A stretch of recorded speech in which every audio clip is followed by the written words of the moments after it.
Kumusta mga chong? So today's video, mag-install tayo ng simple setup ng brake system ng ating Maxi Turbo. Unang-una, meron tayong S27 na brake caliper.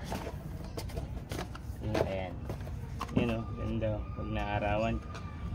Okay. May kasama siyang banjo bolts. Tapos 2-pot po ito.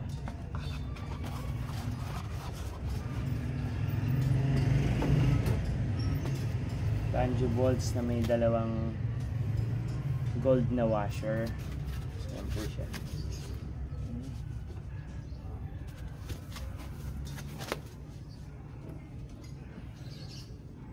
Ayun. Upat po yan. 27mm yung piston. Mas malaki. So ito yung lagyan natin para mas malakas yung brake sa harap. Ito na lang ito yung pinili natin kasi stock lang naman tayo. Itong 2-pot is malakas na to. Tapos meron pa tayong big disc. Okay? So S27 brake caliper. Tapos yung big disc natin na 260mm by RCB pa rin. Ayan. Tapos meron siyang kasamang bracket. Then install din tayo, papalitan na natin ng lever. Ito yung lever natin ng E2 series. So ayan, nangat-ngat kasi ng aso ko. Ay, mas maikli siya dun sa ito yung RCB na nilagay ko, yung pang E3. Tapos at the same time adjustable. Ayan. Motif natin black. Tapos papalitan din natin to ng kulay black na stock. Hindi lang dumating pa yung pito na para isang galawan. Yun, pinilitan na rin natin cover lang. Stock pa rin yan. Yan, size 3 na alin. Ayan. Ayan.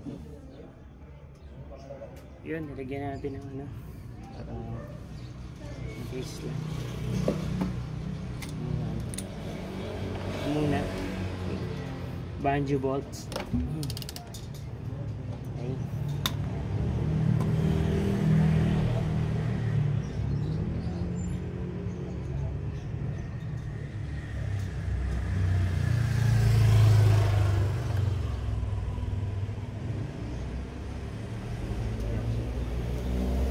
Banjo bolts stock. Sabi natin yan.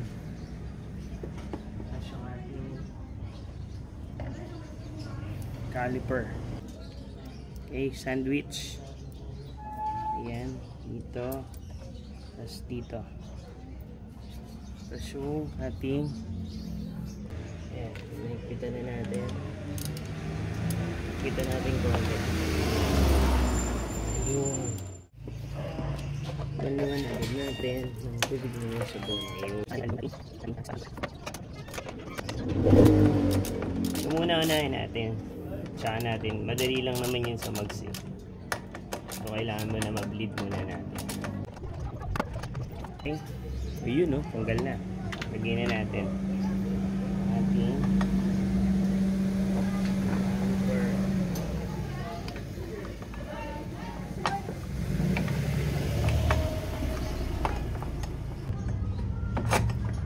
okay. Submit na natin. Okay, salinin natin ng .4. Any brand. Yun kasi yung recommended ni Yamaha. Ay, gamitin natin to. Kailangan mo ng size 8. Yun. Okay. Ayan.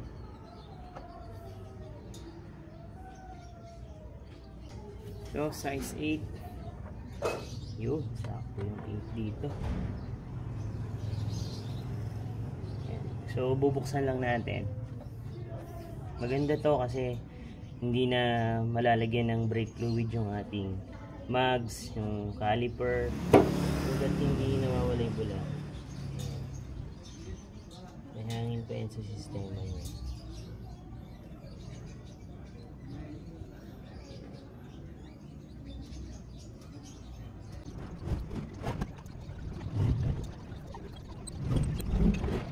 Okay, ilagay na natin yung big disc. Patigas na to. Okay, takpan na natin. Ayan, ganyan.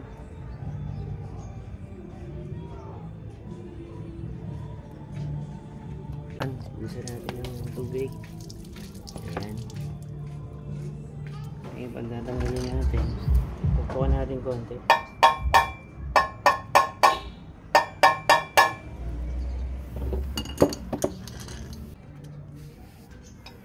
Ayan. Kailangan shoot na shoot bago nyo pihitin. Ingatan natin na hindi mapipilipit. Ito pinalitan ko na to eh. Ayan. Kaya hindi ito masyadong higpit.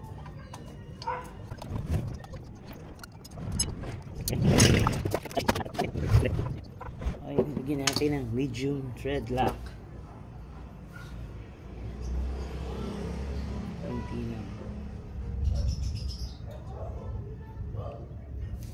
Ayan.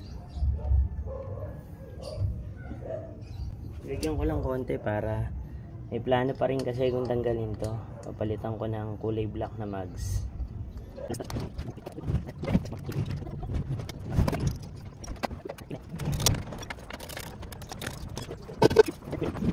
Okay, so ang problema tumatama. Gagasgasan yung mags. Okay.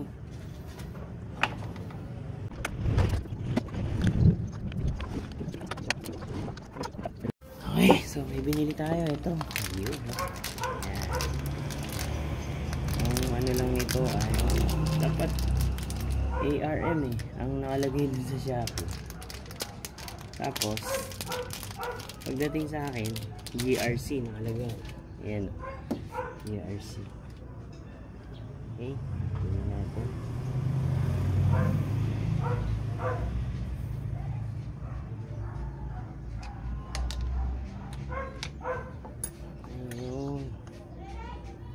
Ito ay dapat tanggalin.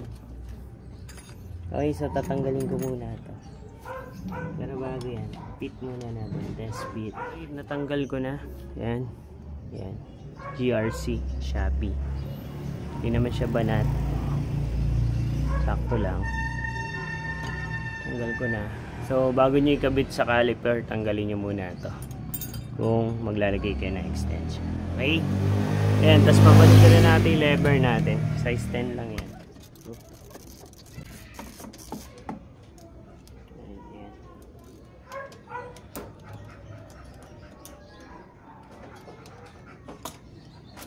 Ayan.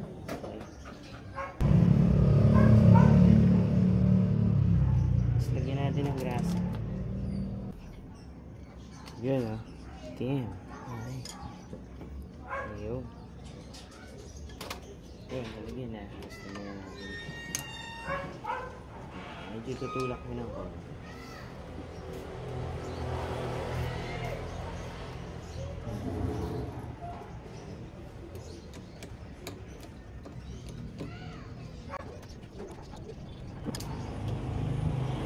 Wala masyadong pagkakikpitan.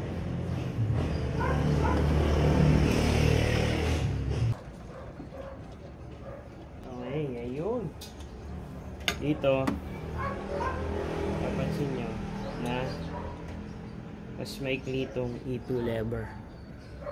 Mas maikli. Tapos adjustable. Ito mahaba yun sa E-series na brake master. Ayan. Okay. Pwede natin siyang ilayo. Okay mga chong, ito na yung si Maxi Turbo, buo na. Big disc na RCB 260 S27 na brake caliper sa harap. Then E2 na lever.